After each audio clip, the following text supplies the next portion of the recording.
Wassalamu ala Rasulillah wa ala alihi wa sahbihi wa man walah wa la haula wa la quwata illa billah. Amma ba'du. Alhamdulillah, kita dapat berkumpul kembali di Masjid Ar-Rahmah yang semoga Allah berkahi ini. Ya, di hari ini insya Allah kita akan melanjutkan kembali materi kita yaitu fikih Toharoh bersama Ustadzuna Al-Fadil, Ustadz Fedi Ainur SPD, BA Hafizahullah Ta'ala, dan Alhamdulillah beliau telah hadir di tengah-tengah kita yang insya Allah pada hari ini kita akan melanjutkan pada bab 6 ya.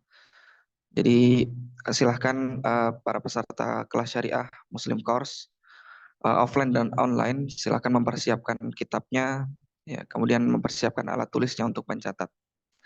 Taib, mungkin tidak berlama-lama ya, kita akan langsung segera mulai.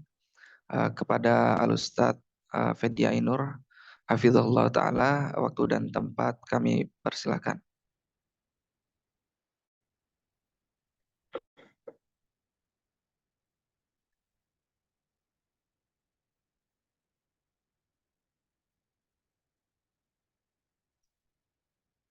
Bismillahirrahmanirrahim. Assalamualaikum warahmatullahi wabarakatuh.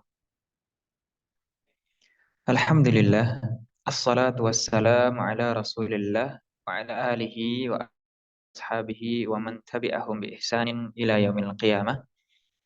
Allahumma salli wa sallim wa barik ala nabiyyina Muhammad wa ala alihi wa ashabihi wa man tabi'ahum bi ihsanin ila yaumiddin.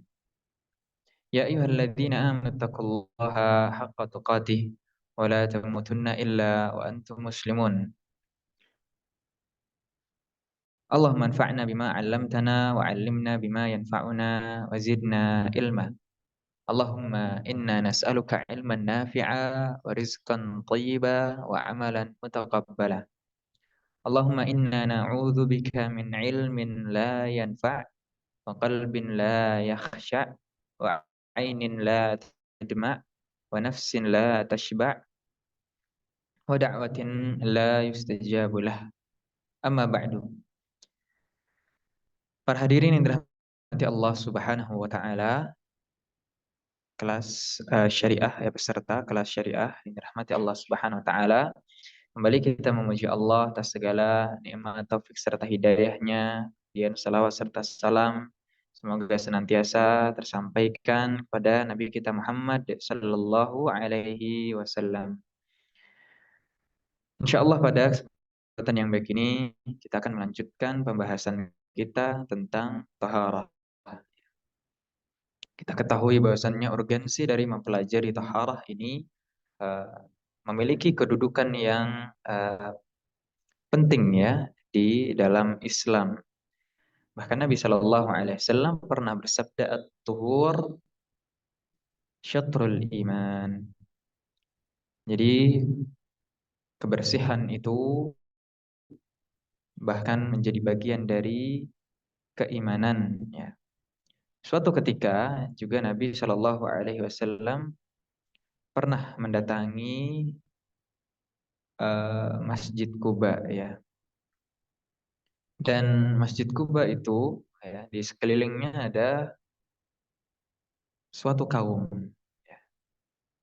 Maka Nabi Shallallahu Alaihi Wasallam berkata kepada mereka, Innallaha tabaraka wa ta'ala qad ahsana alaikum wathana'a fit tuhur fi qissati masjidikum.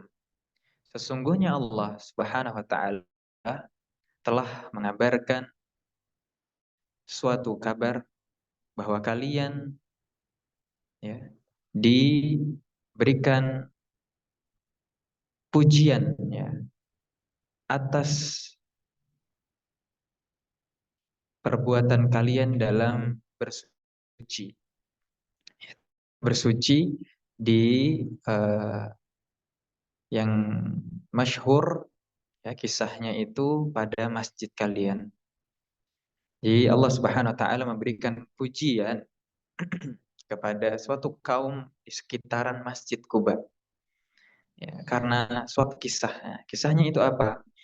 Maka Nabi Shallallahu Alaihi Wasallam bertanya, "Fama hadzal tuhur alladzi tatahharuna bihi?" Apa yang kalian lakukan tentang bersuci?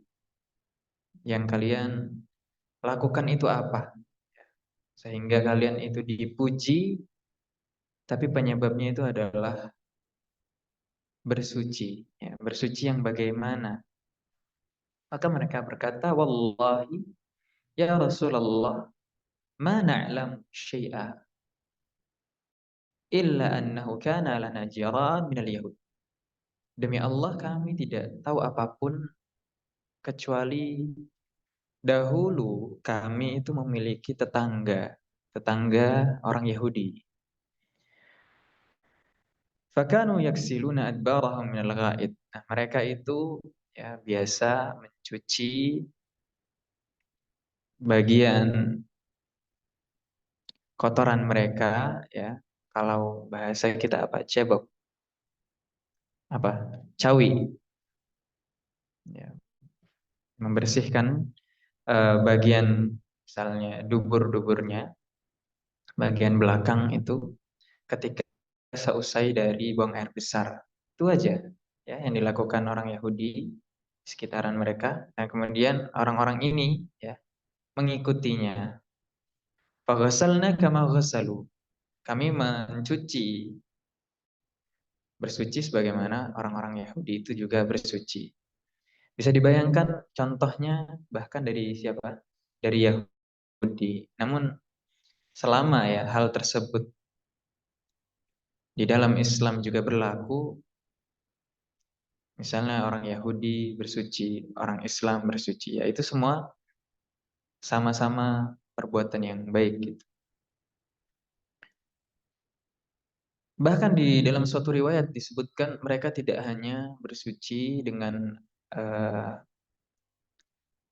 membersihkan ya dengan air saja, tidak, tapi dengan istijmar, ya ditambah dengan batu.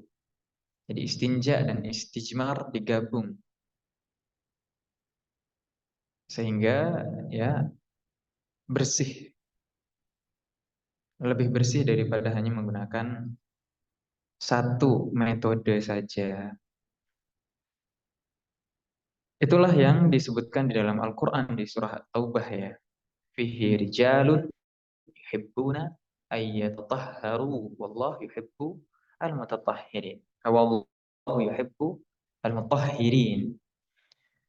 Fihi rijalun, di dalamnya itu di suatu wilayah, di suatu lingkungan dari Masjid Kuba itu ada suatu kaum yang suka bersuci. Sebutkan dalam tafsirnya mereka bersuci bahkan dengan dua metode. Itu istinja dengan air, istijmar dengan selain air. Ya bisa batu, ya bisa tisu, ya bisa kain, bisa kayu.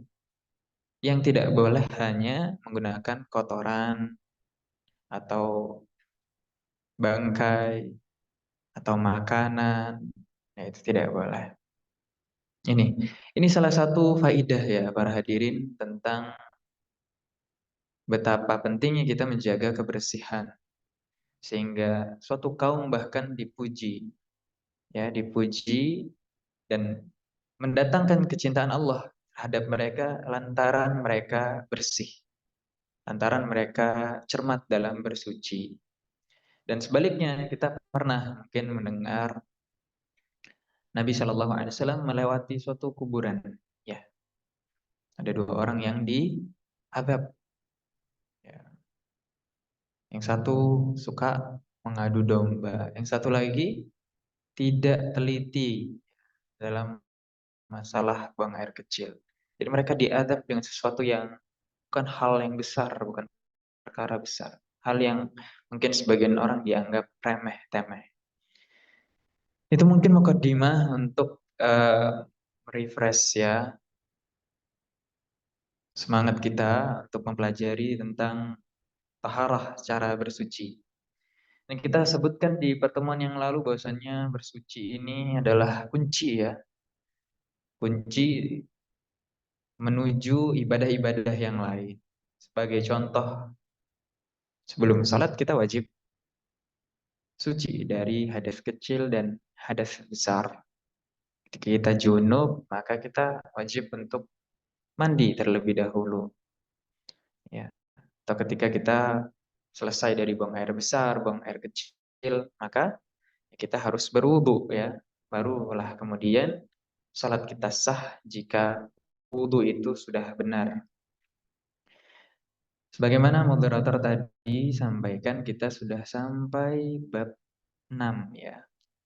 Ada bab yang kita lewatkan tentang siwak ya, kalau tidak salah itu bab berapa ya? Kita bisa bahas itu dulu sepertinya. Ya, insya Allah tidak panjang. Jadi teman-teman mungkin bisa buka ya, kalau di buku yang terjemahan itu halaman berapa ya kira-kira siwak, dan halaman berapa? Halaman 20. Singkat saja ya tentang hukum siwak. Siwak itu adalah ranting ya atau kayu arak gitu. Kayu yang digunakan untuk membersihkan gigi ya, bahkan untuk membersihkan lidah juga digosok-gosok seperti itu.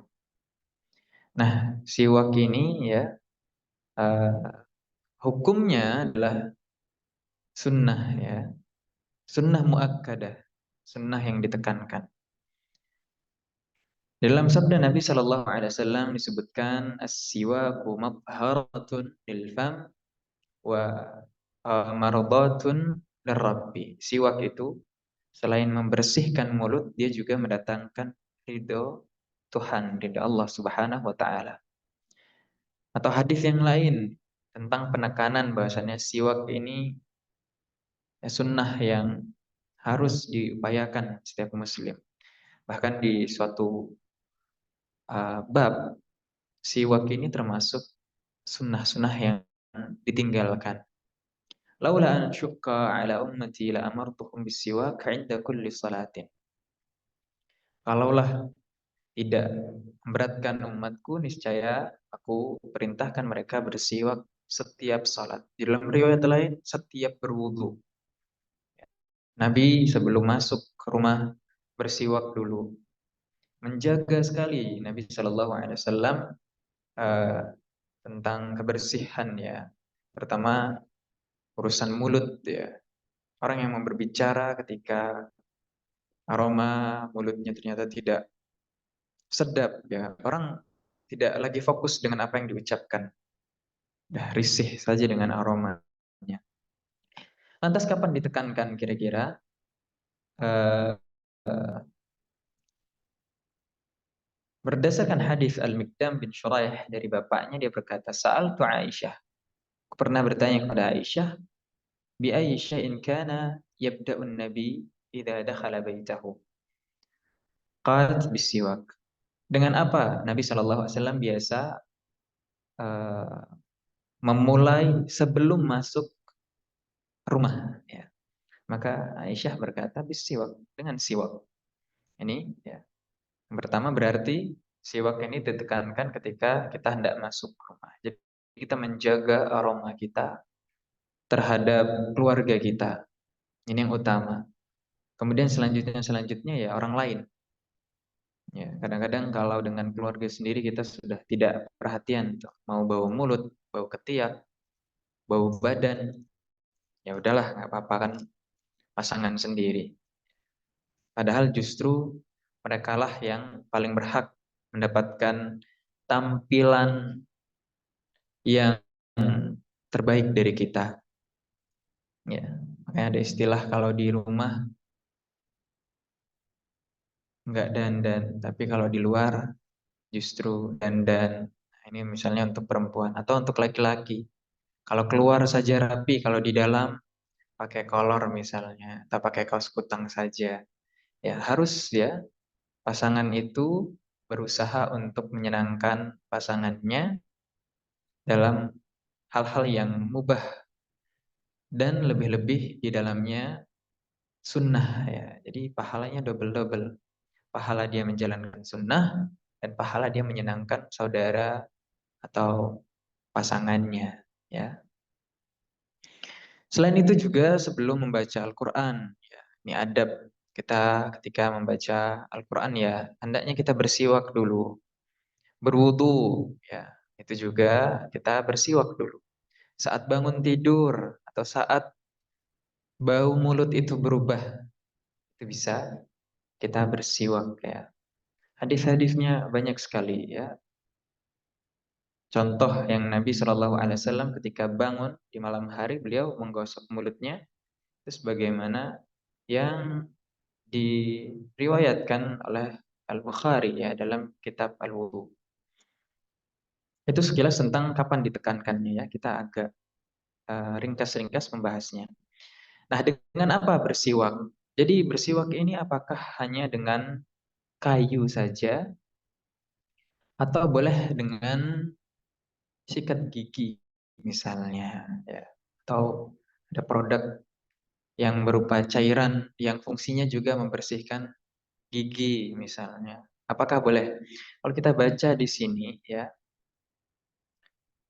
siwak itu disunahkan dengan ranting basah yang tidak hancur dan tidak melukai mulut. Nah, itu diambil dari siwak atau pohon arak ya. Boleh bersiwak dengan tangan kanan atau tangan kiri ini maksudnya tangan yang digunakan ya.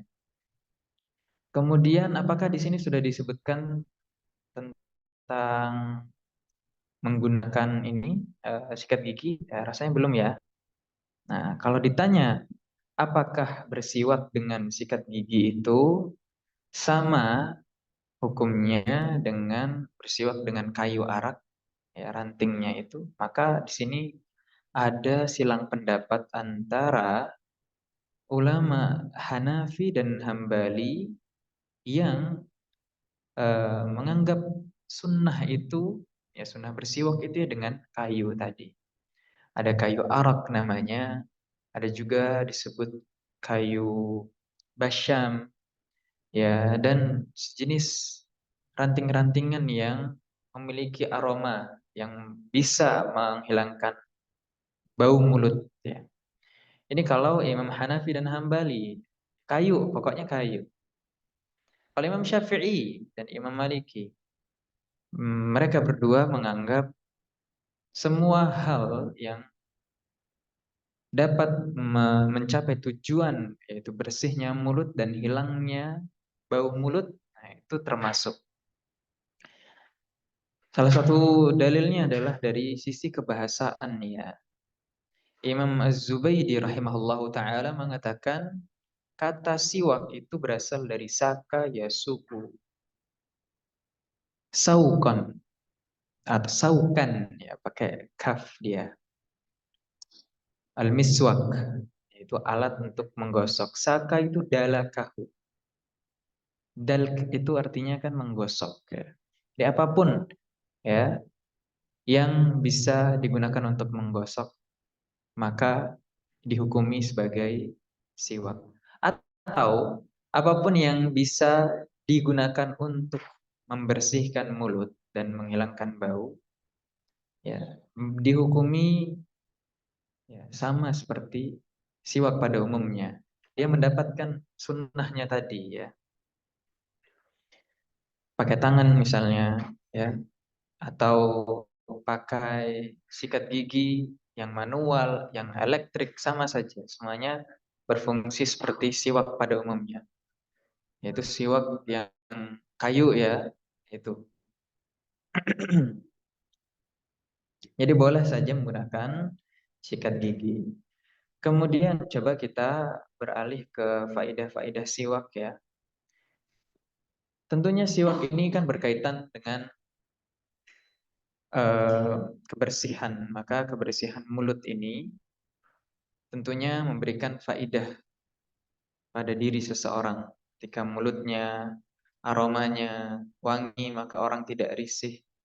Kemudian juga kalau dilihat dari buku Fikih Muyassar di sini bahkan para ulama sampai menyebut faedah-faedah siwak itu di antaranya menguatkan gigi, mencangkan gusi, yang menjernihkan suara. Wallahu taala alam bagaimana bisa menjernihkan suara. Ini mungkin ya dari pengalaman para ulama yang menjadikan siwak itu media untuk membersihkan mulut, ternyata juga menjernihkan suara. Wallahu taala alam. Atau mungkin dari kandungan pohon arak tadi ya, atau basyam tadi, ya menyegarkan tenggorokan juga bisa bisa demikian. Yang jelas para hadirin, ketika kita dalam kondisi yang bersih ya, wangi, itu kita memiliki gairah tersendiri untuk beribadah ya. Beda dengan ketika kita berkeringat misalnya, ketika kita aromanya bau, atau bahkan eh, ada hal-hal yang kotor menempel diri kita, pasti kurang ya semangat kita untuk beribadah. Rasanya risih. Kemudian yang selanjutnya adalah sunnah-sunnah fitrah ya, itu ada banyak yang disebutkan di sini. Yang pertama adalah istihdad, mencukur bulu kemaluan. Kalau hadis yang menjadi acuannya adalah hadis Nabi yang dibawakan oleh Abu Hurairah. Coba silahkan dibuka halaman 23. Ya, kalau yang mengikuti dari buku, khamsun minal fitrah. Ada 5 yang termasuk fitrah. Al-istihdad, yaitu mencukur bulu kemaluan. Wal khitan, wa qassu syarib, wa natful ibti. Kemudian wa taklimul adfar. Mencukur bulu kemaluan, terserah menggunakan apa. Bisa menggunakan pisau cukur, silet, gunting, ya hal-hal yang aman ya pastinya. Lantas bagaimana hukum waxing? Ada semacam jelly ya, tempelkan ke kemaluan, kemudian ditarik. Selama tidak memberikan dampak buruk pada tubuh, sebenarnya tidak apa-apa. Yang jadi permasalahan adalah jasa waxing ya. Sehingga kadang-kadang ya ada yang ahlinya gitu ya. Tidak sembarang orang bisa waxing. Misalnya datang suatu tempat yang di situ dia menyediakan jasa waxing, berbayar berapa ratus misalnya. Sayangnya di sini menjadikan seorang itu terlihat ya kemaluannya oleh orang lain, meskipun sesama wanita. Dan ini tidak diperbolehkan ya. Kalau dia mau waxing sendiri boleh, atau mungkin pasangannya itu boleh. Tapi kalau sesama perempuan itu tidak boleh melihat aurat wanita yang lain. Dari Abu Sa'id Al-Khudri radhiyallahu taala anhu, Nabi sallallahu alaihi wasallam bersabda, "La yanzuru rajul ila auratir rajul, wa la tanzurul mar'atu ila auratil mar'ah." Ini dia landasannya. Tidak diperbolehkan laki-laki melihat aurat laki-laki yang lain, dan tidak boleh perempuan melihat aurat perempuan yang lain. Kalau sesama perempuan saja tidak boleh, apalagi lawan jenis. Nah, tentu ini lebih tidak boleh lagi. Ya, aurat perempuan, sesama perempuan, dari mana kira-kira? Dari pusar ke lutut. Laki-laki sesama laki-laki, dari pusar ke lutut juga. Ini sesama jenis ya, sesama jenisnya. Maka selain itu tidak apa-apa. Misalnya yang di waxing adalah bagian ketiak, ya tidak apa-apa. Tapi kalau sudah masuk kepada bagian kelamin ya, kemaluan, ya tidak boleh. Tidak boleh memperlihatkannya. Tidak hanya memperlihatkannya, menyentuhnya saja juga tidak boleh. Oh, saya masang waxing tersebut tanpa melihat misalnya. Tapi disentuh. Tidak boleh juga ya. Di kondisi-kondisi tertentu, misalnya ada hajat yang memang sangat dibutuhkan, misalnya dalam urusan kesehatan, ya pemeriksaan, barulah yang demikian itu diperbolehkan. Memang ada hajat. Kalau yang demikian, kenapa tidak termasuk? Ya, karena ada media yang lain yang lebih mudah, atau mungkin media yang bisa ditempuh. Tidak perlu bantuan orang lain untuk membersihkan bagian tersebut. Ini ya singkat tentang istihadat ya. Khitan ini untuk laki-laki dan perempuan juga. Dan salah satu fungsi hikmah kenapa perempuan juga demikian ada khitannya ya untuk mengurangi keras nafsu syahwatnya. Dan juga khitan ini ya menjadikan seseorang lebih bersih ya, dengan athar-athar dari pipisnya misalnya, dari bekas-bekas pipisnya itu lebih bersih. Kemudian menggunting dan memendekkan kumis ya untuk laki-laki, juzus syawarib wa arkhul liha wa khaliful majus. Dalam hadis Nabi Shallallahu alaihi wasallam beliau bersabda demikian, potonglah kumis dan biarkanlah jenggot memanjang serta selesihilah orang-orang Majusi. Atau hadis yang lain, khaliful musyrikina wafirul lihya wa ahfus syawarib.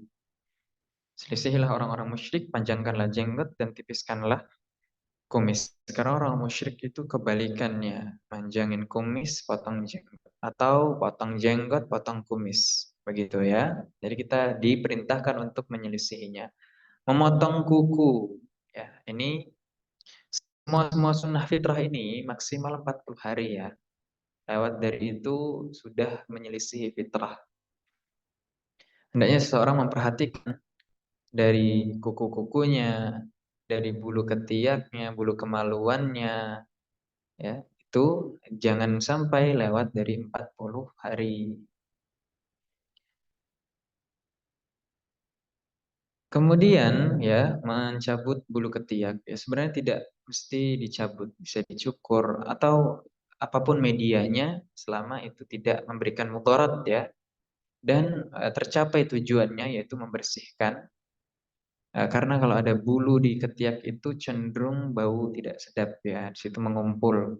Karena ya di celah-celah seperti itu biasanya lembab, justru menjadi eh, pengundang penyakit.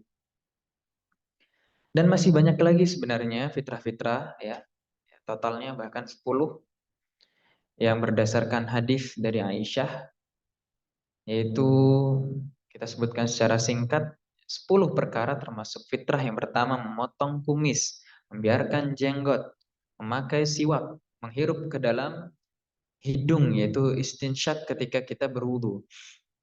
Nah, kemudian mengeluarkannya juga termasuk ya, sepaket itu. Memotong kuku, mencuci ruas jari. Nah, ini ketika kita hendak melakukan mandi junub atau ketika kita hendak berwudu, nah, pertama-tama adalah membersihkan dulu bagian ruas-ruas jari tangan kita lah ya.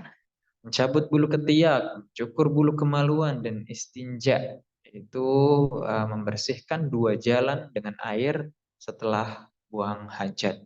Itu ya sekilas tentang bab keempat. Jadi tuntas kita membahas tentang sunnah-sunnah fitrah termasuk juga siwak. Kemudian kita beralih kepada bab 6. Itu halaman berapa ya? Boleh dicek kan? Bab 6 itu halaman berapa kira-kira? 38. Ya, silakan yang memegang buku terjemahan Fikih Muyassar bisa membuka halaman ke-6. Baik. Pembahasan tentang bab ke-6 ini tentang mengusap 2 khuf ya. Khuf itu semacam kaos kaki tapi dari kulit dia, ya. Semacam kaos kaki tapi dari kulit. Adapun jawrab yang dalam bahasa Arab artinya kaos kaki. Jadi dibedakan antara khuf dan jawrab. Asalnya itu memang dari khuf ya. Hukumnya ini berasal dari khuf. Namun nanti kita kiaskan kepada hal-hal yang serupa. Nah, khuf ini ya, dia dipakai di kaki yang menutupi mata kaki dan dia terbuat dari kulit atau semisalnya lah. Kemudian bentuk jamaknya itu khifaf. Dan ya, segala sesuatu yang dipakai di kaki ini masuk kepada pembahasan khuf ini tadi. Sekarang hukumnya.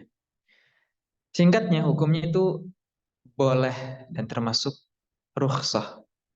Yang namanya rukhsah keringanan itu ya lebih baik diambil. Jadi ada dua pendapat ya. Pendapat yang pertama yang namanya rukhsah itu ditekankan untuk diambil karena udah dimudahkan, kenapa kok nggak diambil? Istilahnya kita udah diberi hadiah kok ditolak gitu ya. Ini pendapat pertama, apapun bentuk rukhsah yang kita temui di dalam agama ini, kita usahakan ambil. Rukhsah selain mengusap khuf itu misalnya adalah qasar pada salat ya, bagi orang yang musafir, atau jamak bagi orang yang sakit misalnya, atau orang musafir juga boleh jamak. Ini bagian dari rukhsah ya. Nah, khuf ini, mengusap khuf ini kan sesuatu kemudahan. Kalau sudah dimudahkan kok nggak diambil? Nah, ini pendapat yang pertama ya, berarti rukhsah itu dianjurkan untuk diambil. Atau pendapat yang kedua, namanya rukhsah itu keringanan, artinya di situ ada kompensasi. Boleh diambil, boleh tidak. Jadi tidak ada penekanan. Boleh ditinggalkan, boleh diambil, gitu saja ya. Ini pendapat yang kedua. Menyikapi hal-hal di dalam Islam itu yang di dalamnya terdapat rukhsah, ya begitu. Dan ya tidak ada khilaf tentang mengusap khuf ini. Ulama bersepakat, bahkan ini masuk kepada ijma ya, bahwasanya mengusap khuf ini termasuk hal yang diperbolehkan. Jadi ada kisah ya di balik ini. Jarir bin Abdullah ya, ini kan dia masuk Islam setelah turunnya setelah atau sebelum turunnya surah Al-Maidah ya kira-kira.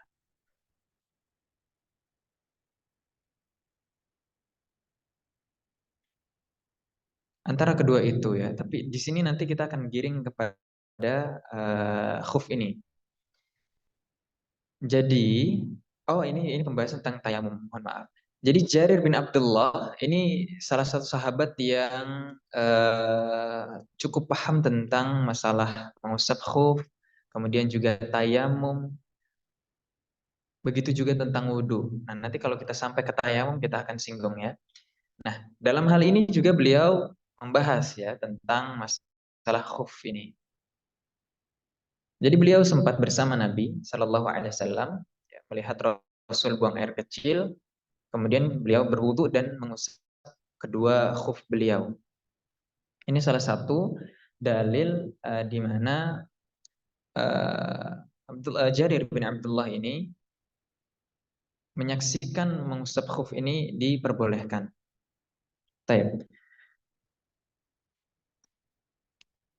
Di sini sebutkan ya sebenarnya para ulama mengagumi hadis ini karena Islamnya Jarir setelah turunnya Al-Maidah. Oh ya, berarti setelah turunnya Al-Maidah.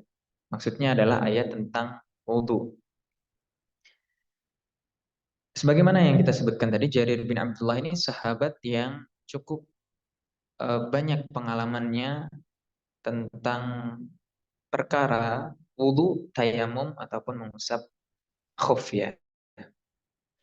Jadi kalau disimpulkan bahwasannya khuf ini ya mengusap khuf itu suatu keringanan, rukhsah dan hukumnya boleh ya. Jadi ini sampai ke tingkatan ijma.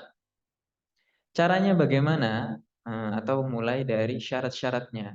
Syaratnya itu harus dalam keadaan bersuci dulu. Nah, ini nanti akan berkaitan dengan bab selanjutnya ya. Kalau kita mengusap khuf, ya kaos kaki, itu harus dalam keadaan bersuci terlebih dahulu. Kita wudhu dulu, baru kita pakai kaos kakinya. Nanti kalau hukum gips ya, atau perban, nah ini tidak mesti dalam keadaan berwudhu. Misalnya kita dalam keadaan tidak berwudhu kemudian diperban di tangan kita, ya, maka kita boleh mengusapnya. Ini bedanya kita mengusap khuf dan mengusap perban, gips atau hal-hal yang menutupi bagian atau anggota wudhu kita. Begitu ya. Nah ini sederhananya seperti itu. Kalau khuf harus wudhu dulu, kemudian baru dipakai kaos kakinya. Nah, boleh seseorang itu kaos kakinya sepanjang betis boleh, tidak ada masalah. Yang terpenting mata kakinya itu yang tertutup. Itu saja. Itu menjadi syarat yang kedua ya. Dan tidak boleh ada lubang. Nah, lubangnya ini tidak boleh lebih besar daripada umlah, uang koin. Kalau kecil saja ya masih tidak apa-apa. Nah, itu merupakan syarat yang kedua ya. Jadi menutupi bagian dari yang diwajibkan untuk dibasuh ketika wudhu. Nah, wajibnya kita untuk membasuh kaki itu kan sampai mata kaki saja. Maka selama anggota kaki, maksudnya kaki kita itu tertutup sampai mata kaki itu sudah bisa diberlakukan mengusap khuf ya.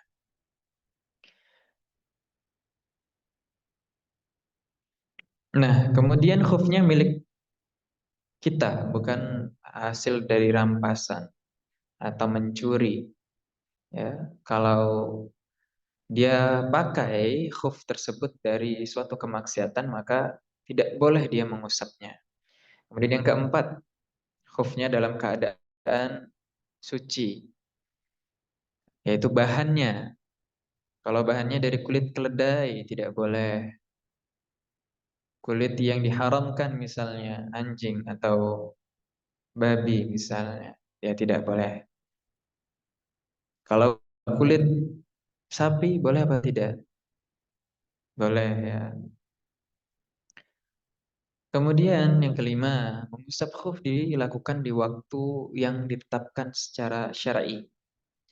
Kalau mukim 1 hari 1 malam, kalau musafir 3 hari 3 malam.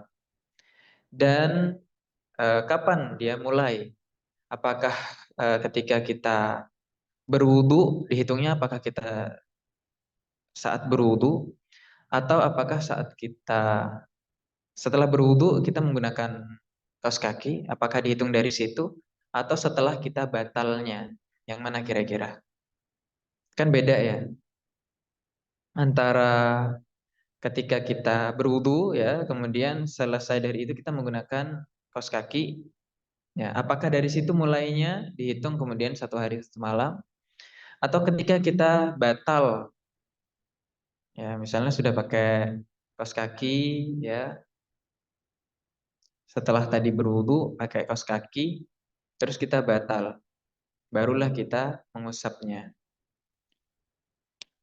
Sini ada silang pendapat ya, mana yang rajih antara permulaannya itu adalah ketika kita mengenakan khuf atau ketika kita batal setelah menggunakan khuf tadi. Mana kira-kira yang rajih?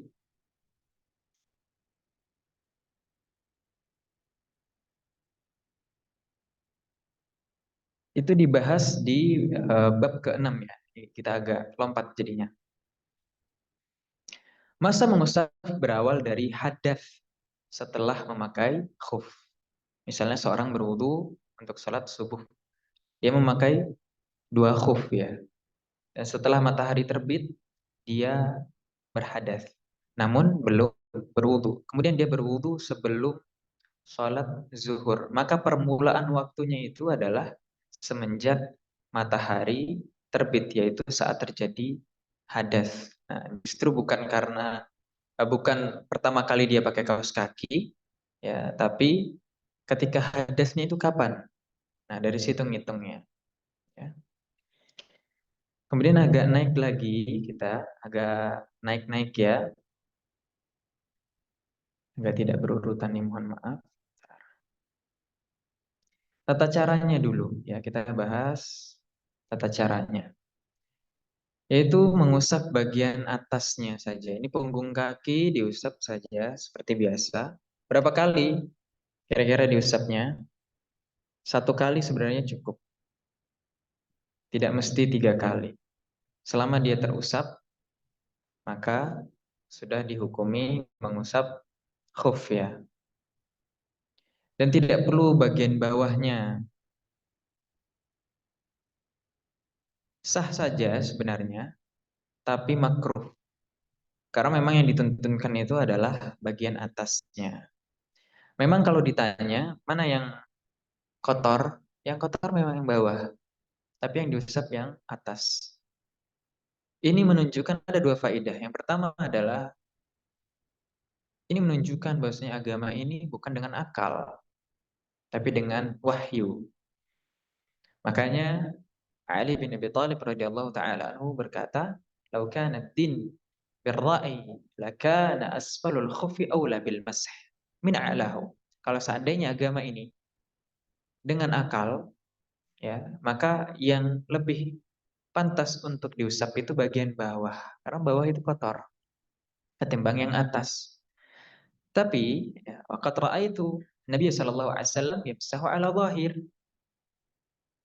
Tapi saya melihat Nabi itu mengusap bagian atasnya. Itu hikmah yang pertama, menunjukkan bahwasanya agama ini harus dengan dalil. Faedah yang kedua adalah tujuan dari mengusap bagian atas adalah suatu kemudahan, ya. Bahkan seseorang tidak perlu melepas semua sepatunya ya. Bisa dia lepas sedikit gitu, kemudian diusap bagian atasnya. Kalau yang di bawah juga disyaratkan untuk mengusap kan lebih ribet lagi. Ya harus angkat lagi kakinya, ya kan? Kalau bagian punggungnya saja mudah, dia keluarkan sedikit misalnya, terus dia berdiri di atas sepatunya, diusap, masukin lagi, dah selesai. Tapi kalau bawahnya, dia harus angkat lagi lebih tinggi untuk mengusap bagian bawahnya. Ini suatu kemudahan, ini salah satu hikmah. Mengapa mengusap khuf itu demikian caranya. Jangka waktu mengusap sudah kita sebutkan, sehari semalam. Untuk yang mukim, untuk yang musafir, 3 hari 3 malam. Ketika sudah lewat dari 3 hari 3 malam, maka dia harus melepas khufnya, dia berwudu ulang, kemudian boleh dia pakai khufnya lagi dan melanjutkan untuk 3 hari 3 malam ke depan. Begitu ya. Pembatal-pembatalnya adalah hal yang mewajibkan dia mandi. Ya, misalnya dia junub, ya dia harus mandi. Yang namanya mandi tidak lagi diusap, harus dilepas semuanya. Kemudian kalau seandainya ada bagian yang terbuka dari yang wajib. Misalnya dia sudah pakai khuf 2 ya. Kemudian dibuka salah satunya. Apalah tujuannya dia? Mungkin dia membuka saja. Yes, dia ketika dia buka itu sudah batal khufnya.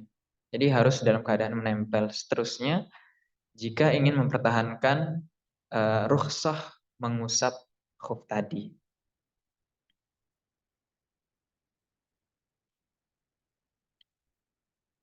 Kemudian juga kalau terbuka mata kakinya, ya disengaja ataupun tidak sengaja, itu juga membatalkan dari mengusap khuf tadi.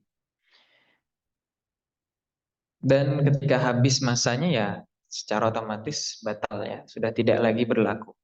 Itu dia. Nah, ini berkaitan dengan mengusap tadi, mengusap perban ya. Ini hukumnya berbeda dengan mengusap khuf. Perban tadi ya boleh kita usap ketika berlaku ketika dia sudah menempel dan tidak mesti mewajibkan seseorang untuk berwudu sebelumnya. Begitu ya, tadi kita jelaskan ya. Kemudian perbedaannya antara mengusap perban dengan mengusap apa tadi? Khuf, itu yang kedua adalah dia tidak ada masanya.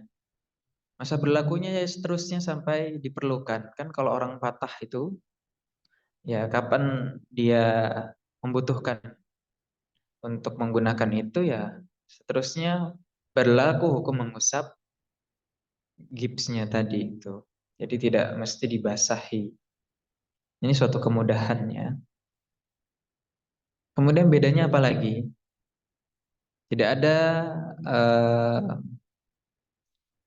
urusan bolong atau tidak bolong. Kalau tadi kaos kaki selama dia bolong ya, dia menutupi kalau dia tidak sempurna menutupi bagian kaki yang sampai mata kaki itu maka tidak sah ya mengusap khufnya. Kalau ini ya misalnya yang diperban adalah bagian tangan ini full, sudah tidak ada urusan dalam hal itu.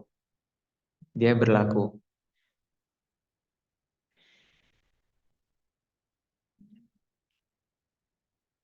Kemudian ya untuk mengusap surban ya. Ini kalau kita perhatikan surban itu kan dipasang agak sulit ya, diputar-putar begitu. Nah, itu hukumnya bagaimana? Dan ternyata Nabi Shallallahu Alaihi Wasallam pernah mengusap bagian surban beliau. Ini kita bisa lihat di halaman 43 ya. Silahkan dilihat halaman 43.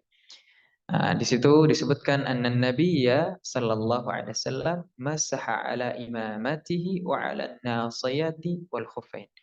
Bahwasanya Nabi mengusap bagian atas yaitu serban beliau, ubun-ubun dan dua khuf. Ini tiga hal yang pernah beliau usap. Kemudian bagian ya, untuk wanita yang berjilbab kadangkala ya mendapati tempat wudhu itu terbuka dan mungkin saja tersingkap dan terlihat oleh laki-laki, maka tidak apa-apa mengusap jilbabnya. Meskipun yang lebih utama adalah mengusap rambutnya ya. Ini suatu keringanan juga dan satu keringanan lain ya yang menjadi kekhususan untuk perempuan. Perempuan itu kalau laki-laki ya, sunnahnya kan mengusap kepala itu dari depan ke belakang, kemudian kembali ya. Ini salah satu sunnahnya. Ada juga yang menyebutkan eh, dari belakang ke depan, kemudian ke belakang lagi, tidak masalah. Bagaimanapun cara mengusapnya tidak ada masalah. Yang penting jullu ra'sihi, seluruh kepalanya itu terusap. Ini untuk laki-laki. Nah, untuk perempuan ya itu bisa mengusap dari depan ke belakang tanpa harus membalikkan ke bagian depan. Ya, jadi dari ujung rambut bagian jidat ini ditarik ke belakang sampai ke rambutnya yang dia mampu untuk dia usap maka itu sudah cukup. Itu untuk mengusap rambut yang memang memungkinkan. Nah, kasusnya ini adalah ketika seseorang berjilbab ya. Dia di suatu tempat umum yang sulit untuk membuka jilbabnya, maka tidak apa-apa insya Allah jika dia mengusap eh, bagian jilbabnya saja.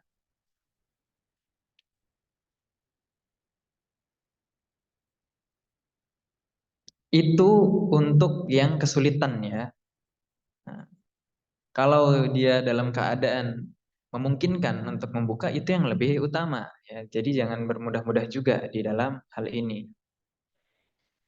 Kemudian lanjut kepada pembahasan yang bab 7 ya. Empat-empat. Nanti kalau ada dijumpai kekurangan atau hal-hal yang perlu untuk ditanyakan silakan ditanyakan ya. Bagian pertama yaitu tentang mandi ya. Kita tidak membahas secara rinci memang dalam bab-bab taharah ini, kita mengambil poin-poinnya saja. Secara bahasa, ya, ghusl itu, mandi itu ya, membasuhkan seluruh tubuh secara sempurna. Itu secara bahasa. Secara syar'i, mandi adalah meratakan air ke seluruh tubuh. Kita menggunakan air yang suci untuk sekujur tubuh dengan tata cara khusus sebagai bentuk ibadah kepada Allah. Ini ada faidah di dalam pengertian ini ya. Itu artinya mandi ini bisa bernilai pahala jika diniatkan untuk ibadah ya. Maka niat di sini kedudukannya penting antara seseorang mandi dalam rangka untuk menyegarkan tubuhnya dengan mandi dalam rangka untuk ya ibadah. Misalnya ketika seseorang mandi di hari Jumat, kalau dia tidak niatkan maka tidak bernilai pahala. Kalau dia niatkan mandi di hari Jumat itu sebagai suatu ibadah baru dia dapat pahala. Begitu ya. Nah, hukum mandi ini ya wajib. Ya bahkan dalam seminggu itu minimal sekali itu harus mandi. Itu termasuk haknya tubuh adalah dengan mandi. Itu salah satu pendapat yang kami juga yakini ya, seorang minimal itu mandi seminggu. Ya kalau di Indonesia ya mandi seminggu tuh malas banget, ya kan? Kalau di Saudi itu banyak orang mandi cuma seminggu sekali. Karena memang cuacanya ya kalau musim panas panas sekali, jadi tidak nyaman gitu terkena ke kulit. Atau mungkin kalau musim dingin dingin sekali, jadi sama saja tidak nyaman di eh, kulit gitu ya.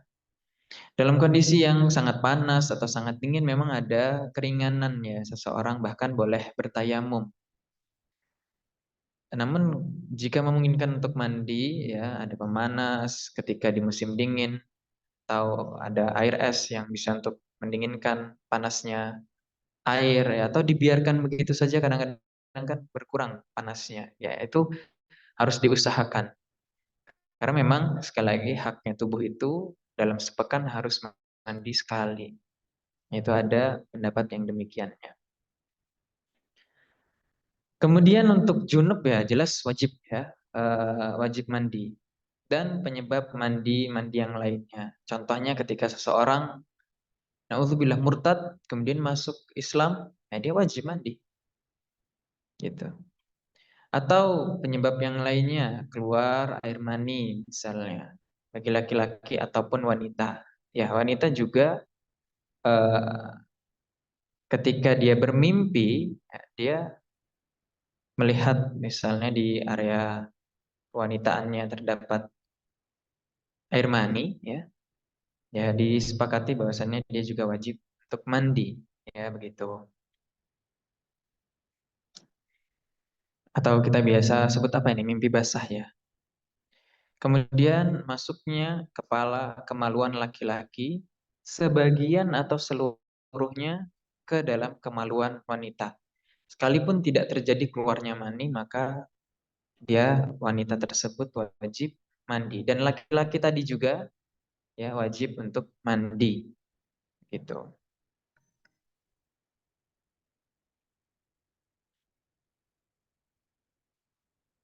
Dan mandi wajib ini ya berlaku untuk laki-laki minimal dia usia 10 tahun. Dia baru diwajibkan. Ini masuk usia balik ya. Kalau perempuan itu 9 tahun itu sudah bisa dikatakan dia balik. Ya, dia diwajibkan mandi di situ. Kemudian untuk poin yang selanjutnya tadi kita sudah singgung halaman 46 tentang masuknya Islam seseorang ya, baik dia dalam keadaan sebelumnya kafir atau dia murtad kemudian masuk Islam lagi, dia juga mandi ya sebelum melakukan yang lain-lainnya. Berhentinya darah haid dan nifas. Nifas 40 hari, haid 7 hari normalnya.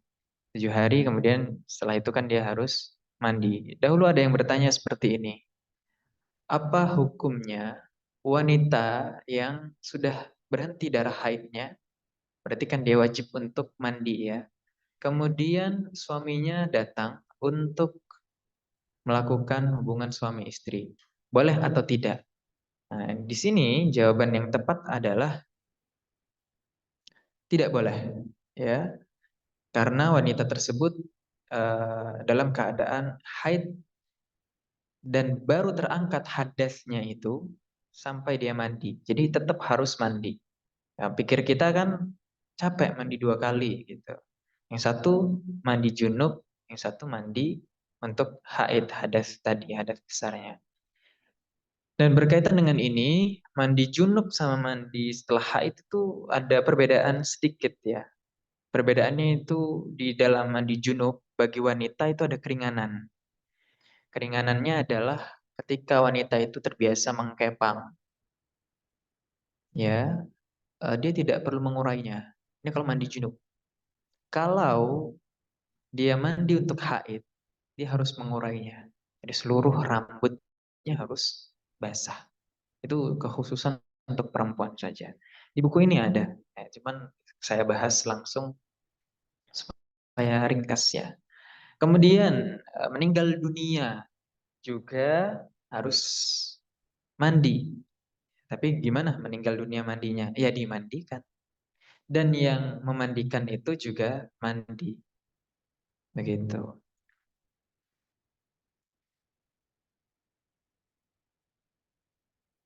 Sifat dan tata cara mandi ada dua.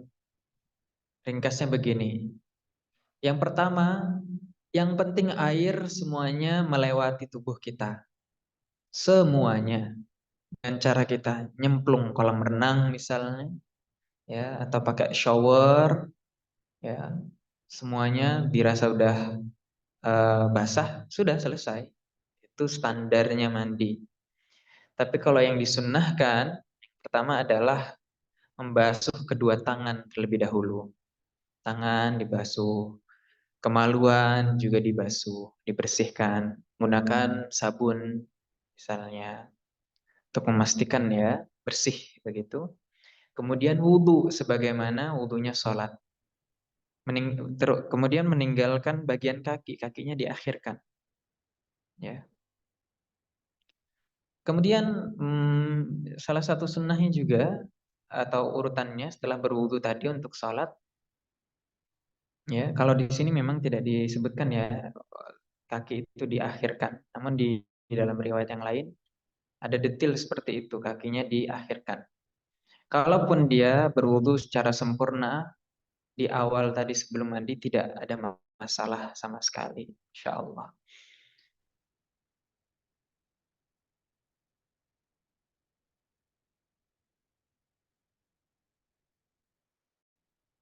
Nah, kalau berdasarkan hadis yang diriwayatkan oleh Maimunah, nah, di situ ada detail. Coba kita perhatikan. Halaman 47. Ya.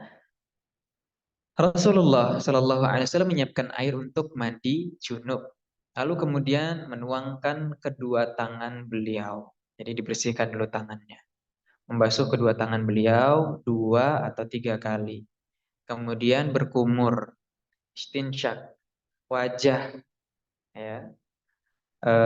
Kemudian kedua tangan, kemudian meratakan air ke kepala beliau, kemudian membasuh tubuhnya, kemudian dibawakan handuk kepada beliau dan tidak disebutkan ya di sini kalau kakinya tidak disebutkan ya. Sebentar, coba kalau di buku ini ada apa tidak? Rasanya tidak ada. Di riwayat lain ada detail seperti itu. Kakinya diakhirkan setelah membasuh semua tubuhnya. Jadi wudhu seperti biasa ya, dan kakinya diakhirkan. Nah, kemudian mulai mengguyur kepalanya, kemudian bagian tubuhnya, bagian kanan, bagian kiri. Selesai dari itu barulah kaki. Nah, seperti itu. Itu ada riwayat yang menyebutkan demikian. Kalau berdasarkan hadis yang disebutkan dalam buku ini, ya, tadi kita sampai di menyelang-nyelingkan ke rambut kepalanya ya. Coba lihat di halaman 47 yang bagian agak atas. Di situ ya, membasuh kedua tangan, kemudian membasuh kemaluan dan apa yang terkena kotoran. Kemudian berwudu seperti wudu untuk sholat. Kemudian mengambil air dengan tangan untuk diselang-selingkan ke rambut kepalanya dengan memasukkan jari-jarinya di antara akar-akar rambutnya sehingga kulit kepalanya basah. Kemudian mengguyur kepalanya 3 kali, kemudian mengguyur air ke seluruh tubuh. Nah, ini kalau hadisnya hadis Aisyah.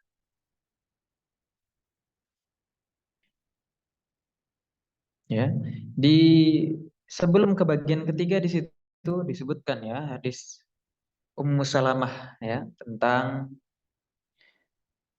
tidak perlu seseorang itu membuka kepangan rambut ya. Jadi cukup diguyurkan saja sepenuh kedua telapak tangan. Ya berarti kan cukup sedikit ya. Ya, diguyurkan 3 kali cidukan. Kemudian diguyurkan ke seluruh tubuh, maka itu sudah terhitung mandi junub. Ini hanya berlaku untuk mandi junub saja tapi ya. Tidak untuk mandi haid. Mandi haid itu harus dibuka semuanya. Nah, mandi yang sifatnya itu disunahkan. Tadi kalau mandi yang sifatnya wajib, kalau ini seseorang itu disunahkan untuk mandi. Yang pertama adalah setiap kali bersenggama. Nabi pernah dalam suatu malam, ya, setelah mandi, ya, setelah bersenggama, kemudian beliau mandi, mendatangi istri yang lain, baru bersenggama, dan kemudian mandi. Jadi 2 kali mandinya. Padahal bisa saja mandinya sekali, ya, dirapel di akhir gitu. Tapi alasan beliau adalah mandi 2 kali ini lebih bersih dan lebih suci. Kemudian mandi di hari Jumat, ya. Bahkan di dalam hal ini ada pendapat yang mewajibkan mandi Jumat itu. Kalau di dalam hadis ini, ya, idza jaa ahadukumul jumu'ah falyattasil. Bila salah seorang dari kalian akan mendatangi salat Jumat, maka hendaknya dia mandi. Kata fal yaktasil di sini sirahnya, polanya itu seperti anjuran. Itulah yang menyebabkan mandi di hari Jumat itu ada 2 pendapat. Yang pertama yang mewajibkan mandi, yang kedua adalah menyunahkan mandi. Kemudian ketiga, mandi ketika Idul Fitri atau Idul Adha. Mandi ihram, ya, sebelum umrah dan haji itu mandi dulu, kemudian baru memakai pakaian ihram. Dan mandi sehabis memandikan mayit. Nah, ini juga termasuk hal yang disunnahkan, ya. Hukum-hukum yang diakibatkan oleh orang yang mandi, yang wajib mandi. Artinya dia ini belum mandi, ya, tapi dia wajib mandi. Sampai sini paham, ya?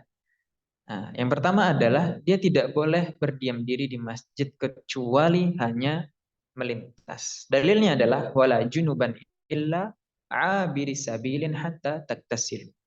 Misalnya teman-teman sekalian dalam keadaan junub, ya, perlu mengambil sesuatu di dalam masjid. Tidak apa-apa, ambil kemudian keluar. Jangan berdiam diri, ya, itu. Kecuali dia sudah berwudu. Dia tidak mandi tapi wudu dulu. Setidaknya dia mensucikan, bersuci ringan lah dengan wudu tadi. Maka dia boleh berdiam diri. Ini sebagaimana, ya, diriwayatkan dari beberapa sahabat Rasul, ya, karena wudu tadi, ya, sudah cukup meringankan hadas. Kemudian orang yang junub tadi, dia wajib mandi tapi belum mandi. Nah, itu tidak boleh menyentuh mushaf Al-Qur'an. La yamassu illa al-mutahharun, illa al-mutahharun. Tidak menyentuhnya kecuali hamba-hamba yang disucikan. Dalam sabda Nabi Shallallahu Alaihi Wasallam sebutkan la yamassul mushafa illa tahirun. Tidak boleh menyentuh mushaf kecuali orang yang suci. Bahkan tidak boleh membaca Al-Quran. Nah, orang junub tidak boleh membaca sedikit pun dari Al-Quran sampai dia mandi. Nah, ini berdasarkan hadis Ali kana alaihi salatu wassalam la yamna'uhu min qiraatil Quran syai'un illa al-janabah. Tidak ada sesuatu yang menghalangi Rasulullah untuk membaca Al-Quran kecuali junub. Ketika beliau junub, beliau tidak membaca Al-Quran.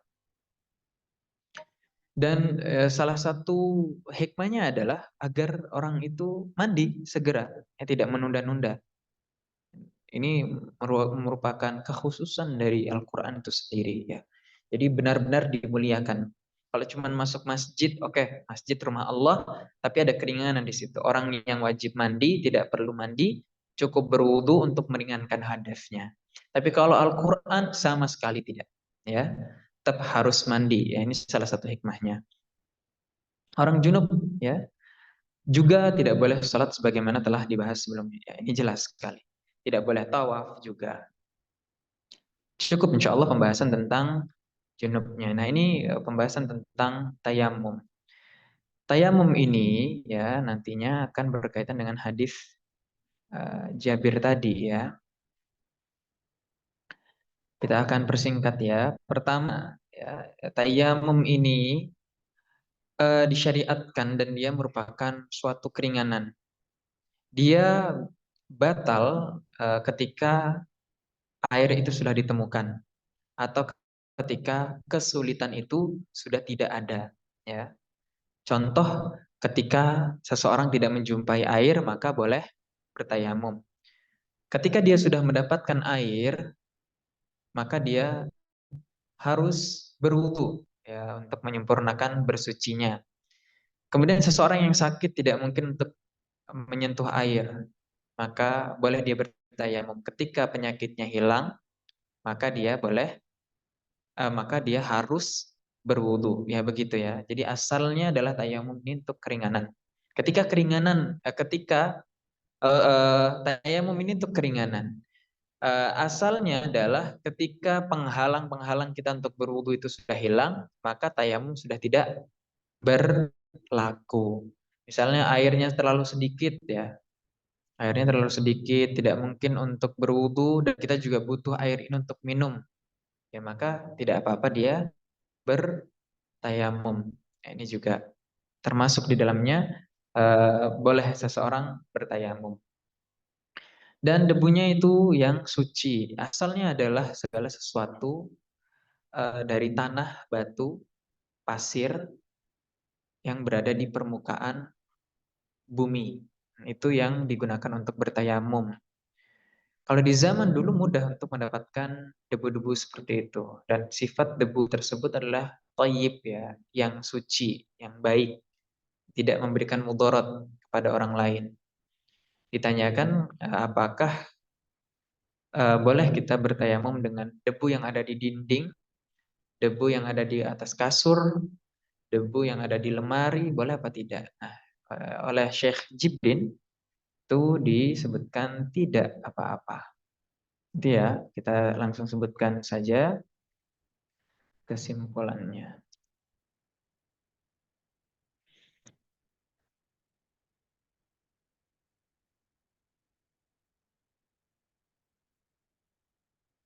Kemudian syarat-syarat tayamum tadi yang sebab-sebab yang membolehkannya, yang sebentar, syarat-syarat tayamum yang pertama adalah dia harus berniat dulu. Kemudian Islam, berakal, tamyiz. Kemudian juga adanya uzur tadi. Uzur itu bisa berupa tidak ada air, kemudian ada mudorot ya, misalnya dia dalam keadaan sakit, kalau dia kena air mungkin akan meninggal. Karena dulu ada ya salah seorang sahabat yang dia bertanya kepada sahabat yang lain, bagaimana eh, jadinya saya yang diwajibkan untuk mandi, tapi kalaupun saya mandi pasti saya akan mati. Ya akhirnya orang itu, ya sahabat yang ditanya menjawab ya tetap harus mandi. Akhirnya meninggal dunia. Sampai Nabi Shallallahu Alaihi Wasallam bersabda, qataluhu qatalahumullah. Kalian telah membunuhnya. Semoga Allah membunuh mereka. Mereka yang berfatwa tadi. Kenapa? Karena mereka tidak bertanya ya. Halla sa'alu izlam ya'lam. Ya, harusnya mereka bertanya kalau dia tidak tahu. Fa inna masyifa'ul ayyi as-su'al. Karena obatnya kebodohan itu ya bertanya. Obatnya ketidaktahuan itu ya bertanya. Harusnya dia bertanya. Maka jika sakit, boleh bertayamum. Kalau tidak mungkin untuk bertayamum dengan dirinya sendiri, maka boleh dengan orang lain mentayamumkan. Kemudian yang ketiga, ketika udara sangat dingin, ya itu juga termasuk hal yang memudaratkan seseorang ya. Boleh dia bertayamum. Kita yang tinggal di Indonesia yang suhunya tidak terlalu ekstrim ya, maka tidak pernah menjumpai ini nih karena dingin gitu ya. Kecuali mungkin yang di puncak-puncak gunung mungkin ya bisa memberlakukan hal yang demikian. Kemudian eh, tadi sifat dari tanahnya harus bersih dari najis ya. Disebutkan di situ adalah sa'id thayyib ya, debu yang bersih, tidak tercemari oleh kencing atau najis yang lainnya. Atau misalnya dinding itu ada kotoran cicak ya, hindari, cari dinding yang bersih.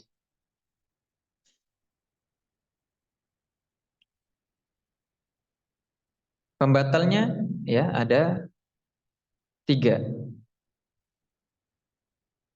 Kalau seandainya seseorang ya menemukan air, maka batalah tayamumnya sehingga dia harus berwudu dengan wudu yang seperti biasa.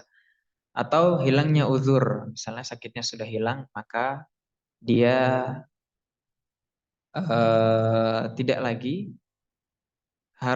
lagi bertayamum ya.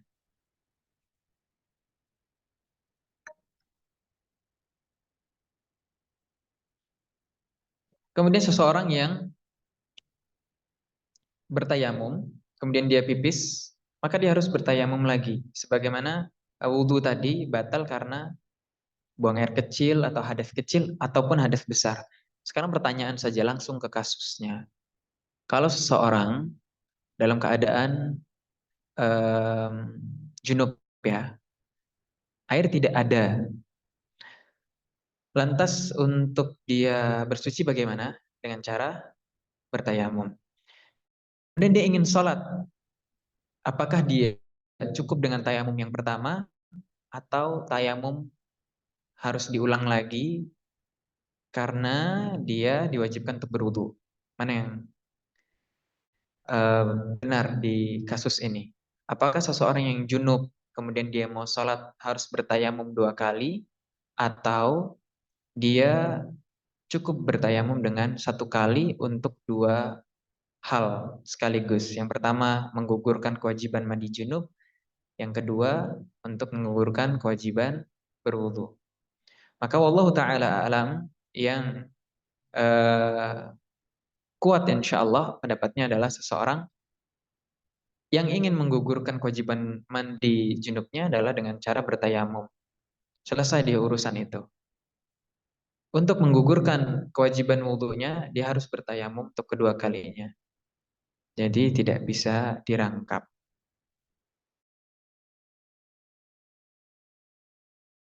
Itu eh, di kalangan mahasiswa di Saudi. Kami sempat mendapati keringnya air ya untuk hari Jumat waktu itu. Itu yang berlaku. Air di seluruh tempat habis kering. Padahal ini harus mandi ya, mandi wajib. Maka yang kita lakukan itu 2 kali. Kemudian, apalagi yang bisa dibahas dari tayamum? Caranya ya. Caranya adalah, misal andai kata ini adalah meja yang berdebu ya. Pertama, sentuhkan dulu kedua tangan ini ke meja tersebut atau ke dinding. Ya, kemudian tepuk dulu sekali atau 2 kali. Dirasa debu itu tidak terlalu banyak menempel ya. Kemudian baru ditiup. Ya, kemudian baru bisa diusapkan tangan dulu atau wajah dulu. Bisa keduanya. Karena dalam hadis disebutkan tangan dulu baru wajah. Kemudian yang riwayat redaksi yang lain wajah dulu kemudian tangan. Tidak masalah kalau untuk tayamum ya. Dan karena sifat debu itu berbeda dengan air, kita tidak bisa meratakan debu ya. Maka tidak perlu sedetil sebagaimana kita berwudu. Kalau berwudu kita periksa semua anggota wudu kita itu terkena ya. Tapi kalau debu nggak bisa. Debu itu sewajarnya saja. Ya, dilihat eh, bagian mana yang bisa kita jangkau itu yang kita usap ya. Dari jidat misalnya pipi, kemudian tidak perlu sampai menyela-nyela di bagian mata, hidungnya, itu tidak perlu ya. Cukup diusap sebagaimana yang bisa kita jangkau.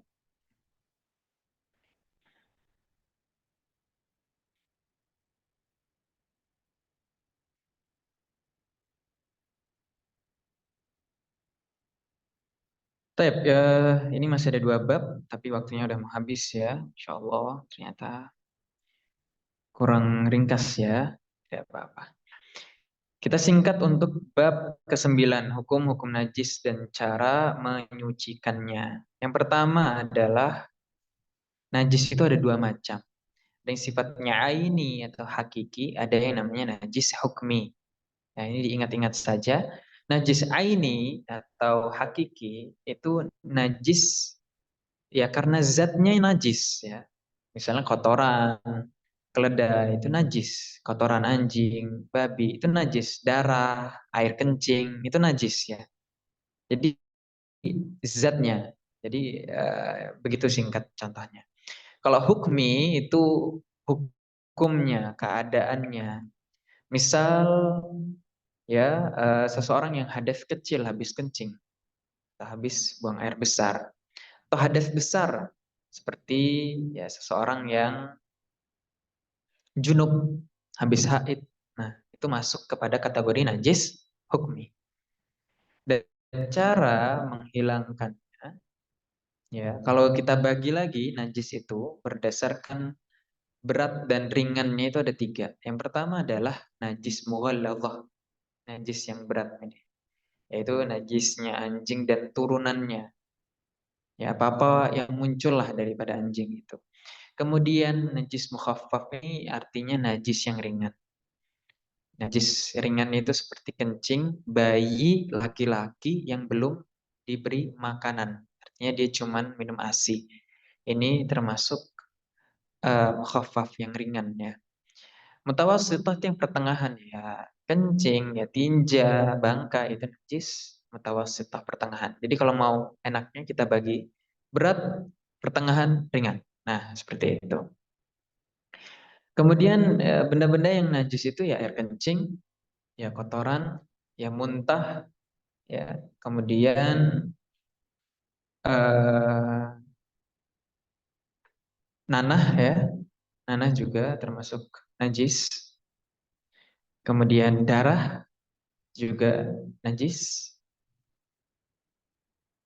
Nah, darah yang mengalir khususnya untuk yang hewan yang dagingnya halal dimakan, tapi mengalir itu najis. Kalau darahnya dia menetap yang ada di daging atau yang diurat, ya itu tidak najis. Kemudian kencing dan kotoran hewan yang tidak dimakan dagingnya, seperti kucing dan tikus. Cicak dimakan yang tidak. Maka ini dia sisi pendalilannya. Pokoknya semua kotoran atau kencing hewan yang tidak dimakan itu najis. Ini kemarin ditanyakan ya, kalau nggak salah kucing ya. Kucing ditanyakan. Artinya kucing itu kotorannya najis. Tapi kalau liurnya tidak, ya liurnya tidak. Karena ada hadis secara khusus membahas itu. Bangkai, pengertian bangkai itu begini. Hewan yang tidak disembelih dengan cara yang syar'i termasuk bangkai. Nah, apapun hewan yang begitu caranya, penyembelihannya, ya maka dagingnya itu najis. Kemudian, apalagi selesai ya pembahasan najis atau ada lagi ya wadi. Wadi itu juga najis sebagaimana madhi. Kalau madhi ya itu keluarnya karena syahwat. Kalau wadi itu keluarnya karena kelelahan. Madhi dan wadi kalau keluar tidak perlu mandi, hanya disucikan. Dan ada kasus di mana seseorang itu mungkin keluar madhi ya secara berlebihan ya. Kalau dia syahwat keluar. Maka kasus-kasus yang begini bisa dia percikan saja dengan air ke area kemaluannya. Sama halnya seseorang yang, Ustadz saya itu habis pipis tuh kok ngerasa ada yang keluar ya sisanya itu. Gimana solusinya? Ya solusinya dengan mempercikkan tadi, memercikkan air ke kemaluannya. Jadi dia tidak ada lagi was-was. Bekas air yang dia lihat di celananya itu dianggap sebagai percikan. Begitulah ya. Ini dari hadis Nabi juga Sallallahu Alaihi Wasallam dari Ibnu Majah ya, dari Jabir. Nah, Jabir ini berkaitan tentang tadi ya wudhu. Nah, beliau ini tahu banyak tentang itu, kayak spesialisnya. Karena Nabi Shallallahu Alaihi Wasallam telah berwudhu dan beliau memercikkan air ke kemaluannya. Ini sahih ya oleh Al Albani. Jadi memercikkan air itu ya sifatnya atau fungsinya tujuannya adalah untuk menghilangkan was-was.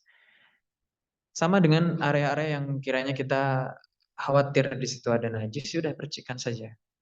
Jadi kita menganggap air-air yang ada di situ adalah dari percikan kita.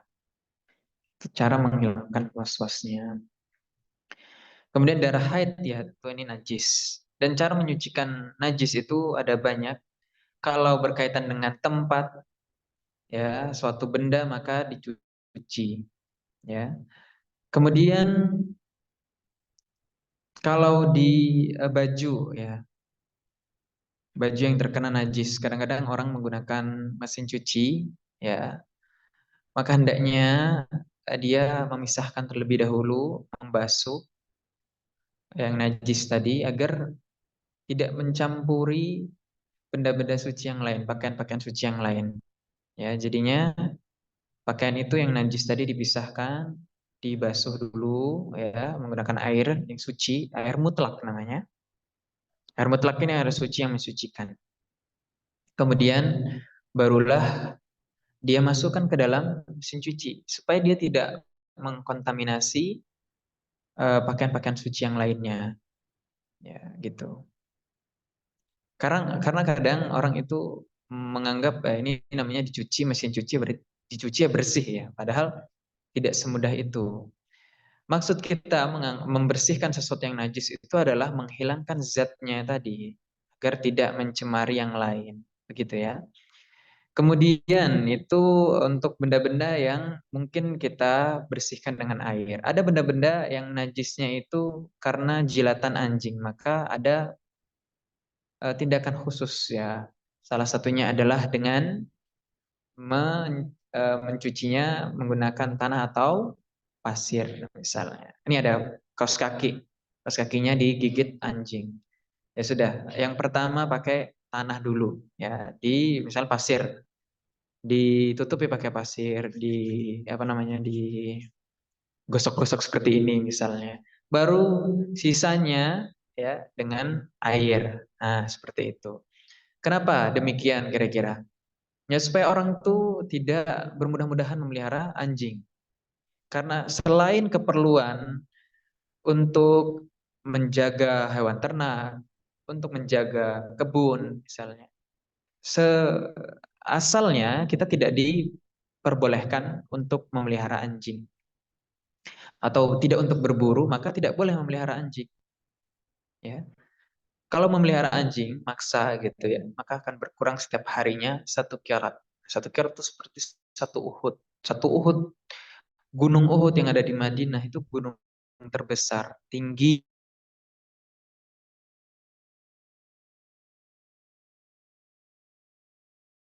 setiap harinya bagi orang yang memelihara anjing tanpa ada maksud, tanpa tujuan yang syar'i. Tujuannya hanya ada 3. Yang pertama, menjaga hewan ternak, menjaga perkebunan. Ketiga, untuk berburu. Selain itu tidak boleh. Hias-hiasan karena lucu dan lain sebagainya tidak boleh. Nah, salah satu hikmah kenapa seribet ini untuk membersihkan najis anjing itu supaya orang menghindari untuk memelihara anjing tanpa tujuan. Begitu ya, singkatnya. Kemudian ada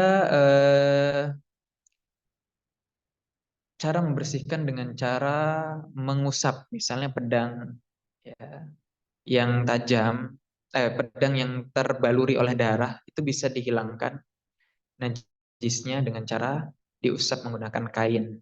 Itu bisa, tidak mesti dengan air.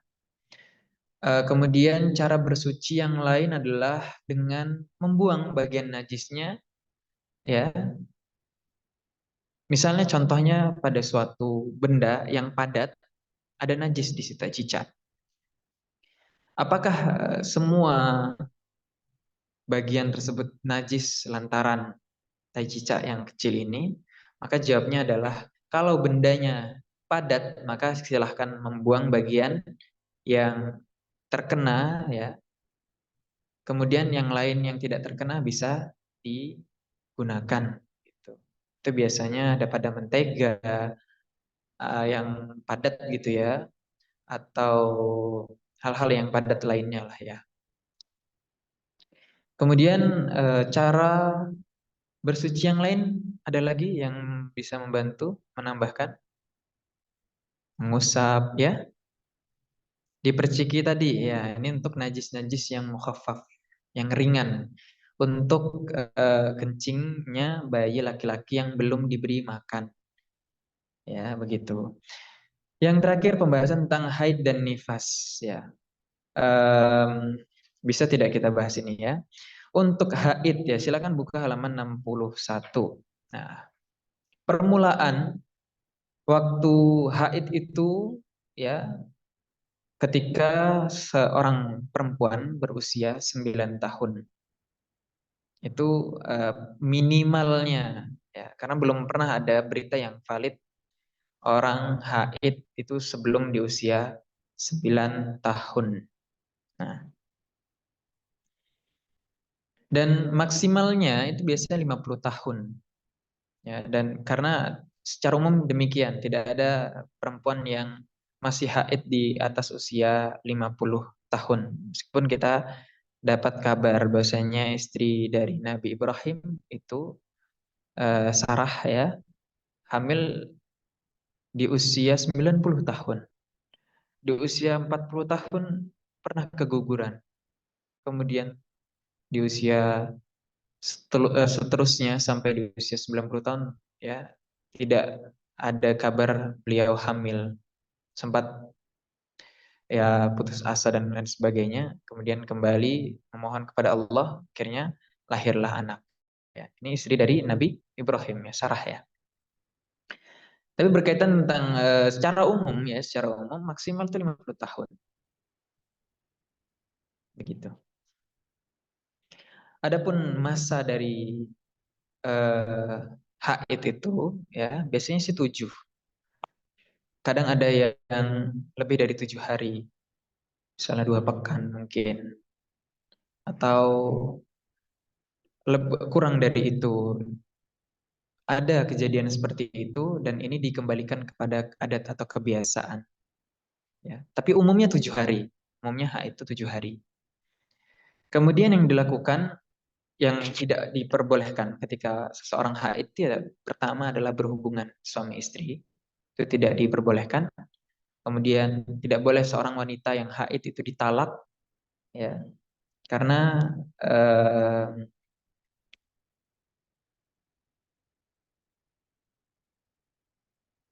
dalam at-talak ya, fatalliquhunna li'iddatihinna.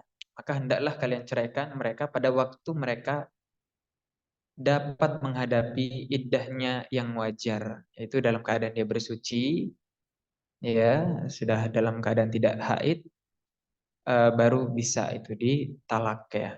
Salah satu hikmahnya adalah seseorang kalau tahu istrinya itu tidak haid, itu kadangkala cenderung dia ingin melakukan hubungan suami istri. Nah, di posisi itu kadang kembali lagi ya benih-benih cinta begitu. Kalau dalam keadaan talak ya dilarang ya karena ya dia di posisi yang tidak wajar atau di posisi yang sedang haid. Jadi itu bukan waktu yang tepat ya untuk mentalak. Kemudian tidak boleh sholat, tidak boleh puasa, tidak boleh tawaf, tidak boleh baca Al-Quran. Ya. Kalau seandainya seseorang perlu untuk mengulangi hafalan Al-Quran, ya, maka itu dibolehkan. Dia penghafal Quran, dia boleh untuk membaca Al-Quran, tapi dia tidak menyentuh mushafnya. Mungkin dengan audio, seperti itu tidak masalah ya.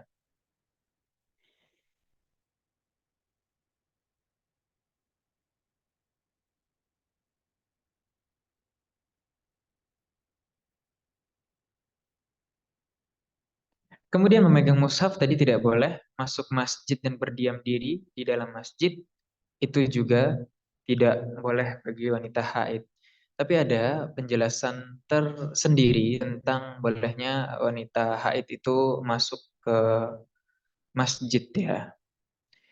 Kalau dia, eh, coba kita baca sedikit ya di bab yang ini, masuk masjid dan berdiam diri di dalam masjid.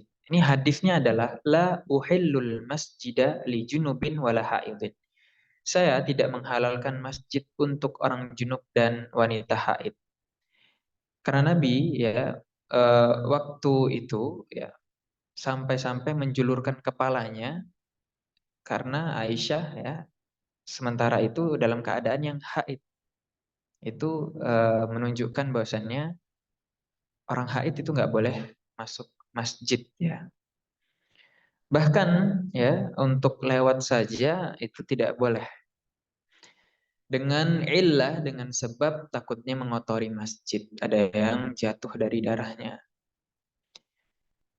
Ini pendapat yang lebih aman ya dalam hal ini.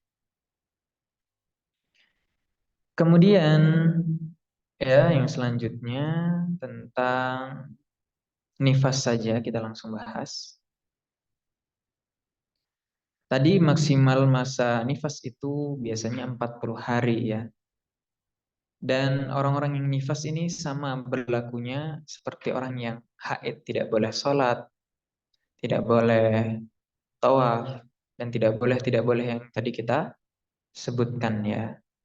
Ada yang namanya darah istihadhah, ini darah penyakit. Darah penyakit ini ya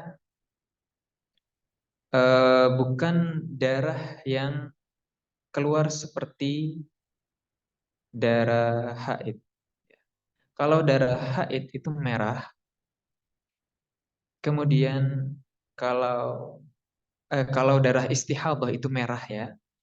Kalau istihadhah itu sebentar. Kalau haid itu hitam ya, kalau istihadhah itu cenderung merah ya. Itu salah satu cirinya. Atau kita bisa simpulkan berdasarkan halaman 67 ya. Untuk keadaan istihadhah. Istihadhah ini kan darah penyakit ya, bukan darah haid. Maka dia tidak berlaku hukum-hukum haid.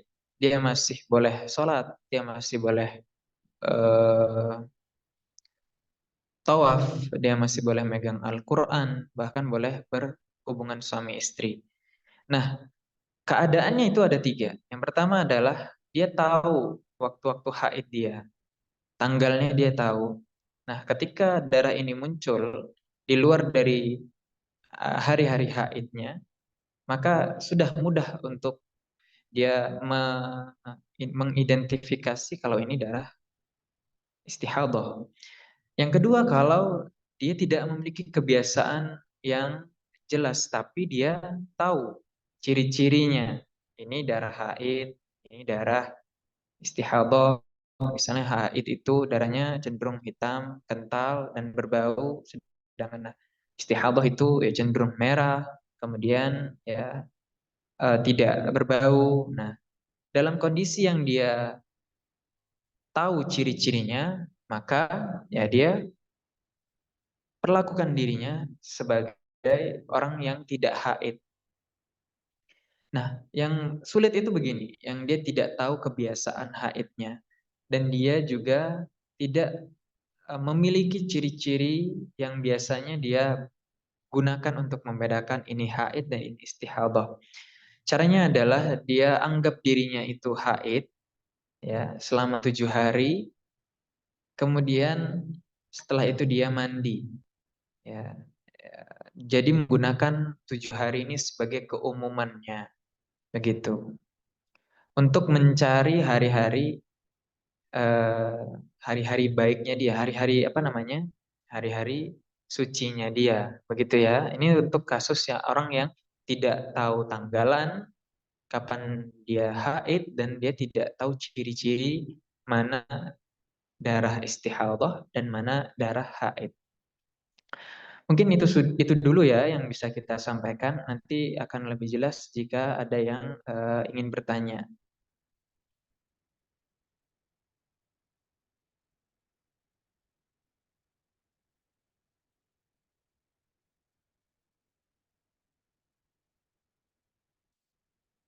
Ya, boleh.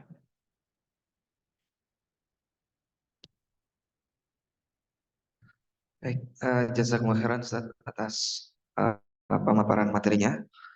Kemudian kita lanjutkan ke sesi berikutnya yaitu sesi tanya jawab. Silahkan bagi peserta yang ingin bertanya Silakan mengirimkan ke grup diskusi masing-masing ikhwan maupun akhwat. Baik Ustaz, untuk pertanyaan pertama ini dari ikhwan, dari Mas Dodi ya. Beliau bertanya bagaimana kondisinya seorang wanita ya atau guru yang sedang haid, sedangkan dia itu seorang guru Al-Quran. Nah, apakah boleh memegang mushaf kemudian mendengarkan hafalan Quran dari murid-muridnya? Mohon minta dari dalilnya juga. Jazakumullah khair. Ya, untuk wanita yang